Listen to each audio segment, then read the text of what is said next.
Hello मेरे प्यारे दोस्तों, कैसे हैं आप सभी। स्वागत है आप सभी का आपके गुरुजी चैनल एसपी जा पे। और आज हम लोग सीखने वाले हैं चैप्टर 3.7 के बारे में, जिसमें कि हम लोग क्वेश्चन नंबर 6 तक बहुत ही अच्छी तरीके से पार्ट 3 तक में कर लिए थे। आज ये मेरा पार्ट 4 होगा, जिसमें कि हम लोग क्वेश्चन नंबर 7 से समझेंगे और इसे भी बहुत अच्छी तरीके से समझने का प्रयास करेंगे। तो चलिए, क्वेश्चन नंबर 7 में हमें कहा गया है रैखिक समीकरणों के युग्म को हल कीजिए।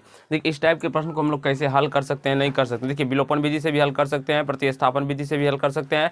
आपको जो मेथड अच्छा लगे, जो मेथड आसानी से बन जाए, उस मेथड का प्रयोग कीजिए और अपने प्रश्न को हल कीजिए। देखिए, तो इस प्रश्न में हम लोग वज्रगुणनखंड विधि से ही सॉल्व करेंगे इसे, जिसमें कि हमें आसानी से सॉल्व हो जाएगा। तो चलिए, हम लोग सबसे पहले वज्रगुणन विधि से सॉल्व करते हैं। तो आप सभी को पता होगा जो कैसे हम लोग वज्रगुणनखंड विधि से सॉल्व करते थे। यहाँ पे पी एक्स है तो इसको वैसे का वैसे लिख लिए, फिर q x y q y है और equal to p minus q है।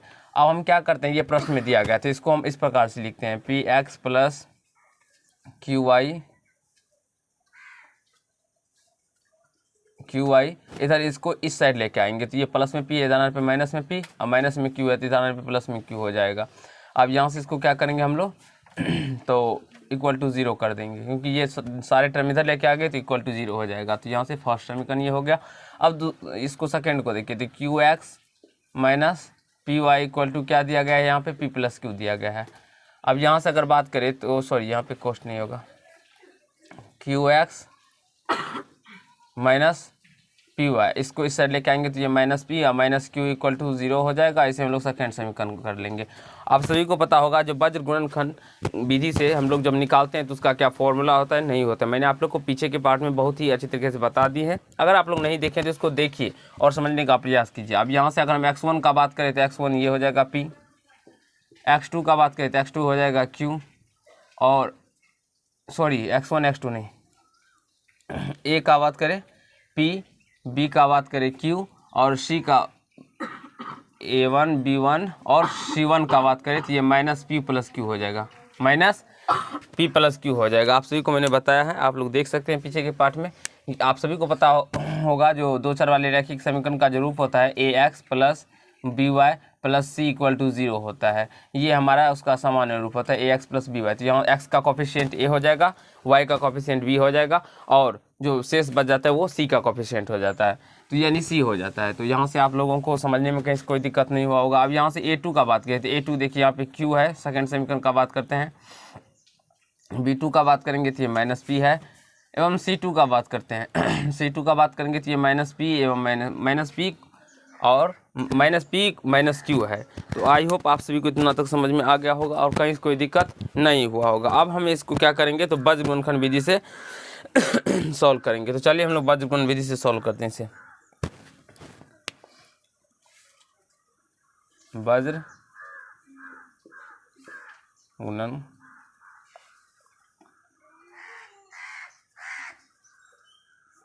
विधि से देखिए, आप सभी को पता होगा इसका फॉर्मूला क्या होता है।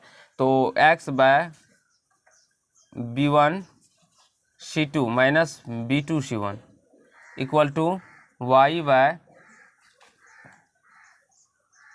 b1 c2 minus b2 c1, फिर क्या होता है तो बराबर y by c1 a2 minus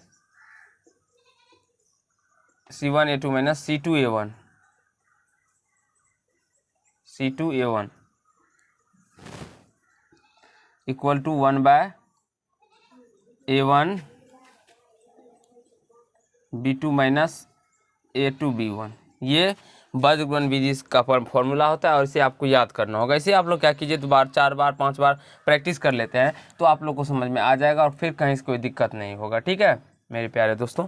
अब यहाँ से देखिए इसका मान हम लोग बैठा देंगे तो यहाँ से ये निकल जाएगा। तो x बाय यहाँ से देखिए b1 का अगर बात करें तो b1 कितना है, q है, q गुना c2 कितना है तो c2 है माइनस पी और माइनस क्यू। तो यहाँ से इसको गुना करके माइनस पी और माइनस क्यू कोष्ट में दे दीजिएगा, फिर माइनस है तो माइनस b2 कितना है, b2 माइनस पी, यहाँ से माइनस पी हो जाएगा गुना b2। उसके बाद क्या है c1 देखेंगे तो माइनस पी प्लस क्यू।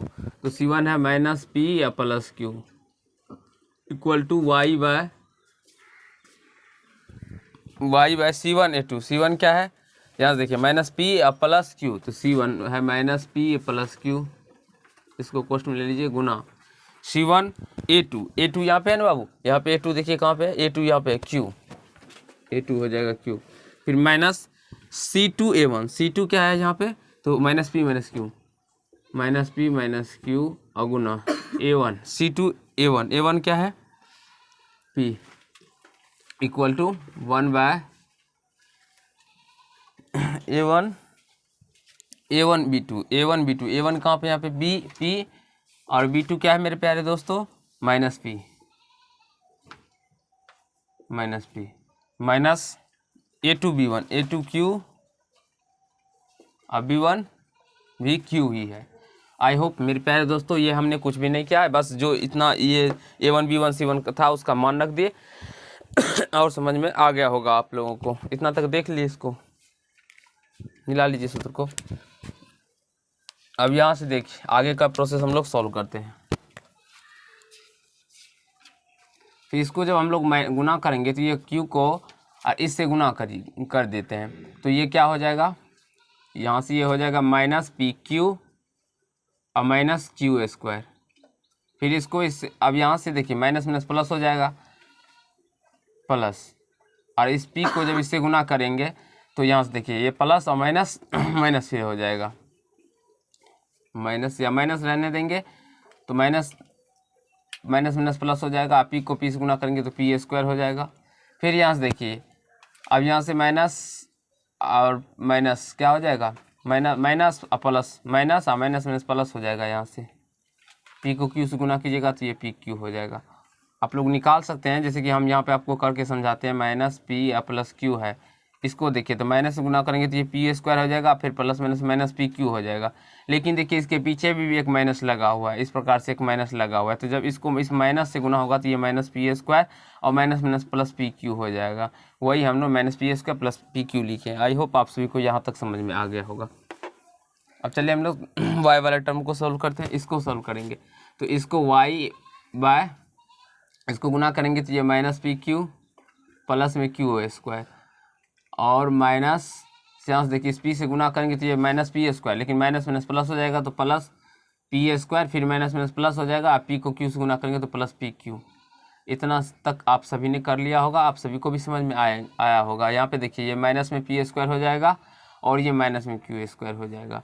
इतना कर लेने के बाद देखेंगे आप सभी मेरे प्यारे दोस्तों, तो इसमें से कुछ टर्म कट रहे हैं, ये जैसे कि ये और ये प्लस माइनस कट जाएंगे, यहाँ पे भी ये प्लस माइनस कट जाएंगे। तो यहाँ पे अगर हम बात करें तो ये x बाय माइनस Q² और माइनस P² बचेंगे, और यहाँ से y बाय ये P² प्लस Q² बचेंगे, या प्लस माइनस में कहीं से कोई दिक्कत नहीं है, और यहाँ से 1 बाय माइनस P² और माइनस Q² बचेंगे। बस इतना कर लेने के बाद आपका प्रश्न सॉल्व हो जाता है। और आगे हम लोग क्या करेंगे इसको, तो यहाँ से देखिए तो x बाय माइनस Q² और माइनस P², ये इसके बराबर भी है और इसके बराबर में है, तो इसके बराबर में कर लेते हैं 1 बाय, तभी ना मेरा मान निकल के आएगा बाबू। और यहाँ से कॉमन देखिए 1 by y by P² plus Q² by 1 by minus में P² और माइनस में Q²। इतना कर लेने के बाद इसको हम लोग क्या करते हैं, तो क्रॉस मल्टीपल कर देते हैं। इसको इससे करेंगे तो ये x माइनस यानी कि माइनस P² माइनस Q² को x से मल्टीपल हो जाएगा, इसको इससे और इसको 1 से जब होगा तो ये माइनस में Q² और माइनस में P² ही हो जाएगा। उसी प्रकार से यहाँ पे देखिए इसको इससे हो जाएगा तो ये माइनस में P² माइनस में Q² और इंटू y हो जाएगा, और इसको जब 1 से होगा तो ये P² प्लस Q² हो जाएगा। अब यहाँ से मेरे प्यारे दोस्तों आप सभी देखेंगे तो गौर करेंगे, जो आप लोग यहाँ से ये माइनस में Q² और माइनस में P², अब y यहाँ पे भी ये माइनस में P² और माइनस में Q² है, तो ये देखिए दोनों टर्म सेम मिल रहे हैं सेम है ना, क्योंकि माइनस में भी P² है, यहाँ पे भी माइनस में, यहाँ पे भी माइनस में Q² है, यहाँ पे भी माइनस में Q² है, तो ये दोनों आपस में कट जाएंगे। अब चलिए और एक मर्त में कट जाएंगे। अब देखिए आगे का प्रोसेस, यहाँ से ये एक मर्त में कट गए हैं, एक मर्त में। अब यहाँ से देखिए ये y इक्वल टू क्या हो जाएंगे, तो ये P² प्लस Q² अब है ये माइनस कॉमन ले लेंगे अगर हम, तो यहाँ से ये P² प्लस Q² हो जाएगा। ये गुना के टर्म में इधर आने पे भाग हो जाएगा, लेकिन अगर माइनस कॉमन ले लें तो ये यहाँ पे माइनस कॉमन ले तो ये प्लस, ये भी प्लस, तो प्लस में हो जाएगा, तो यहाँ से ये कट जाएगा 1 मर्त में। तो यहाँ से x इक्वल टू कितना निकल के आ जाएगा 1 और y का मान कितना निकल के आ जाएगा -1, क्योंकि माइनस लगा है नीचे में, वो ऊपर चला जाएगा माइनस में ही हो जाएगा। तो यहाँ से आप लोग इसको x बराबर 1 और y बराबर 1 समझ सकते हैं। तो आई होप मेरे प्यारे दोस्तों आप सभी को समझ में आ गया होगा। इसे नोट कर लीजिए। अभी हम लोग क्वेश्चन नंबर आगे को सॉल्व करेंगे, क्वेश्चन नंबर 2 को भी समझेंगे और आगे समझेंगे। चलिए फ्रेंड, हम लोग क्वेश्चन नंबर 2 को समझ साथ के दूसरे नंबर प्रश्न को समझते हैं और इसे भी अच्छी तरीके से समझने का प्रयास करेंगे। आशा है आप लोगों को क्वेश्चन नंबर 1 साथ के समझ में आ गया होगा। देखिए मेरे प्यारे दोस्तों, इस टाइप के प्रश्न को सबसे पहले हम लोग जो सॉल्व करते हैं वो कैसे करते हैं आपको इसे पहले भी बताए हैं। जो कैसे करेंगे नहीं करेंगे तो ax प्लस by और इस c को इधर लेके आएंगे तो ये -c इक्वल टू 0 हो जाएगा। इसे हम लोग फर्स्ट समीकरण कर लेंगे। ठीक है, चलिए हम लोग कलर चेंज करते हैं, ब्लैक ले लेते हैं। तो यहाँ से bx प्लस ay और ये इधर जाएगा तो -1 प्लस -c इक्वल टू 0। इसे हम लोग सेकेंड समीकरण मान लेंगे। अब यहाँ से देखिए मेरे प्यारे दोस्तों क्या हो जाएगा, अगर हम बात करें तो a1 क्या हो जाएगा, a हो जाएगा, b1 क्या हो जाएगा, b हो जाएगा, c1 सॉरी b1 b हो जाएगा और c1 का बात करें तो ये माइनस में c हो जाएगा। आई होप मेरे प्यारे दोस्तों आप सभी को इतना तक तो समझ में आ गया होगा। और a2 का बात करें तो a2 b हो जाएगा, b2 का बात करें तो a हो जाएगा। यहाँ पे देखिए ना, ये b2 a1 a2 है, ये b2 है और ये c2 है, तो ये सारे टर्म मेरे c2 है। तो यहाँ से c2 क्या हो जाएंगे -1 -c। x और y के कोफिशिएंट छोड़ देने लेने के बाद जो बच जाते हैं शेष वो हमारे क्या हो जाते हैं, तो c2 हो जाते हैं, यानी कि कांस्टेंट हो जाते हैं। तो यहाँ से आप सभी समझ गए होंगे। इतना कर लेने के बाद हम लोग क्या करते हैं, तो वज्र गुणन विधि से देखिए, वज्र गुणन विधि से, वज्र गुणन विधि से, वज्र गुणन विधि से मैंने आप लोगों को अभी फॉर्मूला लिखवाया था। क्या लिखवाया था तो x upon b1 c2 minus b2 c1 by y क्या लिखवाया था c1 a2 minus c2 a1 और 1 upon a1 b2 minus a2 b1। यही फॉर्मूला आप लोगों को लिखवाया गया था। अब यहाँ से इसका मान को हम लोग पुट कर देंगे। तो पुट करने के बाद देखिए x upon b1 c2, b1 क्या है मेरे प्यारे दोस्तों, b1 है b और c2 कितना है, c2 है -1 और -c, फिर माइनस b2 कितना है, b2 है a और c1 कितना है, c1 है -c। तो यहाँ से ये -c हो जाएगा। आई होप मेरे प्यारे दोस्तों आप सभी को इतना तक समझने में कहीं से कोई कष्ट या समस्या या तकलीफ नहीं हुआ होगा। y इक्वल टू, यहाँ से देखिए मेरे प्यारे दोस्तों c1 कितना है, माइनस में c है, गुना a2 कितना है, a2 का बात करें तो ये b है, माइनस c2 का बात करें तो c2 कितना -1 -c और a1 कितना है मेरे प्यारे दोस्तों, a है, ये हो गया। फिर यहाँ से 1 बाय a1 देखिए a है, b2 कितना है मेरे प्यारे दोस्तों, a ही है, माइनस a2 कितना है, a2 है b, यहाँ से देखेंगे ना टू b अगुना b1 कितना है तो b है। तो ये इस प्रकार से हो जाएगा। देखिए नीचे दिखाई पड़ रहा है बाबू, और लिख सकते हैं ना, ठीक है। अब यहाँ से देखिए मेरे प्यारे बच्चे, अब यहाँ से देखिए x इक्वल अपॉन, नीचे इसको हम लोग मल्टीपल कर देते हैं, इसको जब इससे गुना करेंगे तो ये माइनस में b और यहाँ से माइनस में bc हो जाएगा और यहाँ से ये माइनस माइनस प्लस हो जाएगा और ये a और c हो जाएगा। अब यहाँ से हम लोग क्या करते हैं, तो यहाँ से y बाय इसको भी गुना करेंगे तो ये माइनस में bc हो जाएगा और ये क्या हो जाएगा, यहाँ से माइनस माइनस प्लस, a को गुना कीजिएगा तो a हो जाएगा, फिर माइनस माइनस प्लस a को c से गुना कीजिएगा तो ac हो जाएगा और equal to 1 by a square minus b square, इतना निकल के आ जाएगा। इतना तक में आप सभी को कहीं से कोई दिक्कत नहीं हुआ होगा मेरे प्यारे दोस्तों। बस इसको हम लोग गुना किए हैं, माइनस बी को से गुना करेंगे माइनस बी, फिर माइनस बी सी, फिर इसको माइनस माइनस प्लस, अब बी को सी से गुना करेंगे ए सी, फिर यहाँ से माइनस बी सी, फिर यहाँ से बाबू ये लाओ तो नीचे गिराओ, अब यहाँ से देखिए माइनस माइनस प्लस हो जाएगा, फिर ए को 1 से गुना करेंगे तो 1, फिर माइनस माइनस प्लस हो जाएगा, ए को सी से गुना करेंगे ए सी, फिर ए को ए से गुना करेंगे ए स्क्वायर, और माइनस बी को बी से गुना करेंगे बी स्क्वायर। समझ में आ गया बाबू? यहाँ तक समझ में कहीं से कोई दिक्कत नहीं हुआ होगा। चलिए आगे के प्रोसेस को हम लोग समझते हैं। आगे के प्रोसेस को करते हैं, तो यहाँ पे देखते हैं हम लोग अब। ठीक है, अब यहाँ से देखते हैं तो इसको हम लोग क्या करते हैं, तो ये बराबर कर देते हैं। बराबर करने पर ये क्या हो जाएगा, एक्स, यहाँ से देखिए, चलिए पीछे करके लिखते हैं, x by minus b c plus a c equal to 1/a square minus b square. ठीक है,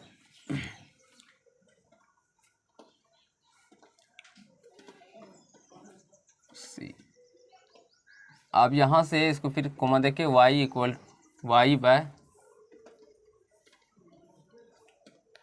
minus b c plus a c by 1/a square minus b square. इतना करने के बाद मेरे प्यारे दोस्तों इसको क्रॉस मल्टीपल होगा तो ये a square minus b square into x हो जाएगा। अब यहाँ से इसको 1 से गुना करेंगे तो ये माइनस में बी सी और प्लस में ए सी हो जाएगा मेरे प्यारे बच्चों। आप सभी को समझ में आ रहा है या नहीं आ रहा है, आप लोग बताइए हमें। यहाँ से a square minus b square इसको इससे मल्टीपल होगा इंटू वाई, और इक्वल टू इसको इससे होगा तो ये माइनस में बी सी प्लस में ए सी, वैसे ये वैसे का वैसे रह जाएगा। अब इतना कर लेने के बाद एक टर्म आपको और क्या करना है, तो ये a square minus b square into x equal to यहाँ से क्या कीजिए माइनस बी और माइनस सी कॉमन ले लेंगे तो ये बी प्लस सी हो जाएगा। ठीक है बाबू, उसी प्रकार से यहाँ पे भी क्या करना है आप लोगों को, a square minus b square into y को। अब यहाँ से देखिए इसको एक साथ कर लेते हैं इसको, तो ये ए, इसको ऐसे लिखिए minus b c plus a सी। ठीक है, इतना लिख लेने के बाद आप लोग को क्या करना है, ये x बराबर क्या हो जाएगा माइनस में b minus c into b plus c equal to, sorry यहाँ से c तो कॉमन आ गया, ए बी प्लस ए होगा, और यहाँ से ए स्क्वायर माइनस में बी स्क्वायर, इतना ही है बाबू। हाँ, यहाँ पे माइनस में कॉमन लिए तो यहाँ पे माइनस होगा। देखियो x का आंसर इतना है। अब यहाँ से a square minus b square into y equal to, देखिए ए माइनस में सी कॉमन लेंगे तो ये क्या हो जाएगा बी माइनस ए, बी माइनस ए। यहाँ से x इक्वल टू, यानी कि ये माइनस में बी माइनस में c b minus a by a square minus b square. I hope मेरे प्यारे दोस्तों आप सभी को समझ में आ गया होगा, कहीं से कोई दिक्कत या समस्या नहीं हुआ होगा इस टाइप के प्रश्न को समझने में। ए स्क्वायर माइनस बी स्क्वायर है ना। आप लोग तब तक इसको देखिए, हम देख लेते हैं जो कहीं मिस्टेक तो नहीं हुआ है मेरा। तो यहाँ से तक तो बिल्कुल सही है मेरा दोस्तों। यहाँ पे देखिए आप आंसर अगर मिलाने का बात करेंगे हम लोग, तो यहाँ पे हम लोग माइनस कॉमन लिए, लेकिन माइनस कॉमन नहीं लेंगे। अगर हम लोग प्लस कॉमन ले, यहाँ पे प्लस कॉमन लेने पे ये क्या हो जाएगा, तो ये माइनस में हो जाएगा। ये ऑलरेडी यहाँ पे देखिए प्लस में कॉमन लेते हैं, यहाँ से प्लस कॉमन लेने पे ये माइनस में हो जाएगा। अभी जहाँ चलिए अच्छे से लिख देते हैं जिससे आपको समझ में आए। देखिए ये प्लस कॉमन ले, प्लस सी कॉमन लेने पर ये क्या हो जाएगा, तो माइनस बी और प्लस ए हो जाएगा। तो इसको हम लोग इस प्रकार से भी लिख सकते हैं, ए माइनस बी। ठीक है, अब इसको हम लोग क्या करते हैं, तो उल्टा करके लिख देते हैं। कैसे, इसको पहले लिख देते हैं, यानी कि सी इंटू ए माइनस बी, और यहाँ से माइनस में बी। ठीक है, अब यहाँ से ये तो इसका मिल गया होगा आप लोगों को। अब यहाँ से भी इसको भी क्या करते हैं, तो यहाँ से माइनस में प्लस सी कॉमन लेते हैं, तो प्लस सी कॉमन लेने पर यहाँ पे भी उल्टा हो जाएगा, यानी कि ये माइनस में बी हो जाएगा और प्लस में ए हो जाएगा। तो यहाँ से ये क्या हो जाएगा, ए माइनस बी। ठीक है, और यहाँ से ये प्लस में सी होगा, प्लस में सी। अब इसको भी यहाँ से y इक्वल टू क्या कीजिएगा, इसको पहले लिख दीजिएगा, सी इंटू ए माइनस बी प्लस ए अपॉन ए स्क्वायर माइनस बी स्क्वायर। देखिए माइनस प्लस लेने में आप लोग वो भी सही था, आप लोग को आंसर मिलाने के लिए जो इच्छा वो कर सकते हैं। आई होप मेरे प्यारे दोस्तों आप लोग को दूसरे नंबर प्रश्न भी समझ में आ गया होगा। तो हम लोग दूसरे नंबर ही प्रश्न तक समझते हैं, क्योंकि ज़्यादा तीसरे नंबर प्रश्न समझेंगे तो वीडियो लंबा भी हो जाएगा, आप लोग को देखने में बोरिंग भी लगेगा। तो आई होप मेरे प्यारे दोस्तों आज हम लोग इतना ही करेंगे। नेक्स्ट पार्ट में क्वेश्चन 3 से करेंगे, उसे भी अच्छी तरीके से समझने का प्रयास करेंगे। अगर ये पार्ट आप लोग को समझ में आ गया होगा तो वीडियो को लाइक कीजिएगा, कमेंट कीजिएगा, शेयर कीजिएगा, और चैनल पर नए होंगे तो चैनल को जरूर ही सब्सक्राइब कर लीजिएगा, जिससे कि मेरे हर एक वीडियो और नोटिफिकेशन को ऑन कर लेगा, जिससे हर एक वीडियो का नोटिफिकेशन आप तक पहुंचता है। तो धन्यवाद दोस्त, आज की पार्ट में इतना ही।